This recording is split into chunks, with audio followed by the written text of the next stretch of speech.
బ్రహ్మ ముహూర్తంలో ఈ కలలు వస్తే ఇంట్లో లక్ష్మీదేవి కొలువై ఉంటుంది. ఇంటికి సంపద రాకను సూచిస్తాయి. త్వరలో ధనవంతులు అవుతారు. సూర్యోదయానికి 72 నిమిషాల ముందు వచ్చే సమయాన్ని బ్రహ్మ ముహూర్తం అంటారు. మత గ్రంథాల ప్రకారం బ్రహ్మ ముహూర్తంలో మేల్కొంటే మంచిదని పండితులు చెబుతున్నారు. అయితే కొంతమంది గాఢ నిద్రలో ఉన్నప్పుడు కనిపించే కలలు అనేక సందేశాలను ఇస్తాయని స్వప్న శాస్త్రం చెబుతుంది. బ్రహ్మ ముహూర్తంలో కనిపించే కొన్ని కలలు ఇంటికి సంపద రాకను సూచిస్తాయట. ఉదయం పూట కలలో కనిపించే సంఘటనలు లేదా విషయాలు శుభాన్ని లేదా అశుభాన్ని సూచిస్తాయి. తెల్లవారుజామున 3 గంటల నుంచి 5 గంటల మధ్య వచ్చే కలలు నిజమవుతాయని స్వప్న శాస్త్రంలో కూడా పేర్కొన్నారు. మరి బ్రహ్మ ముహూర్తంలో ఏ కలలు ఆర్థిక లాభాన్ని సూచిస్తాయో ఇప్పుడు తెలుసుకుందాం. బ్రహ్మ ముహూర్తంలో ఈ కలలు వస్తే శ్రేయస్కరం. 1. కలలో నదిలో స్నానమాచరించడం. బ్రహ్మ ముహూర్త సమయంలో నదిలో స్నానం చేసినట్లు మీకు కల వస్తే శుభప్రదంగా పరిగణిస్తారు. ఎవరైనా అలాంటి కలని చూస్తే అప్పుగా ఇచ్చిన డబ్బు తిరిగి వస్తుందని, లాభం పొందబోతున్నారని అర్థం.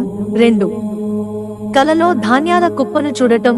బ్రహ్మ ముహూర్త సమయంలో ఒక వ్యక్తి కలలో ధాన్యాల కుప్పను చూసినా లేదా ధాన్యాల కుప్ప పైకి ఎక్కినట్లు చూసినా మీరు త్వరలో ఆర్థిక ప్రయోజనాలను పొందబోతున్నారని అర్థం. 3. పిల్లలు కలలో నవ్వడం. కలల శాస్త్రం ప్రకారం మీకు ఉదయం పూట చిన్న పిల్లలు సరదాగా లేదా ఆనందంగా ఉన్నట్లు కల వస్తే ఈ కల చాలా శుభప్రదంగా పరిగణిస్తారు. మీ కలలో శిశువు నవ్వడం అంటే మీరు భవిష్యత్తులో ఆర్థిక ప్రయోజనాలను పొందబోతున్నారని అర్థం. అలాగే ఆ ఇంట్లో లక్ష్మీదేవి కొలువై ఉంటుందని చెబుతున్నారు. 4. కలలో నీటి కుండను చూడటం. కలలో నీటితో నిండిన పాత్రను చూడటం.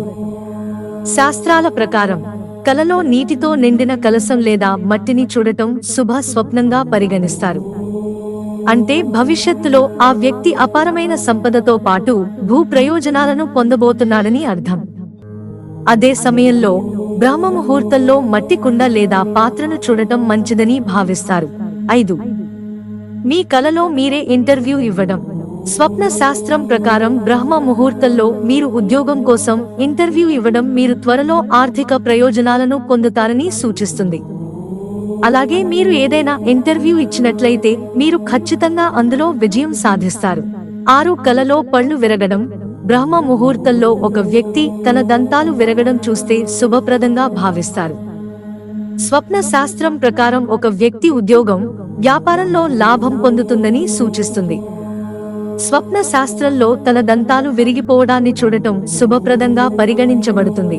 మిత్రులారా, ఛానల్ సబ్స్క్రైబ్ చేసుకోవడం మర్చిపోకండి. ధన్యవాదాలు.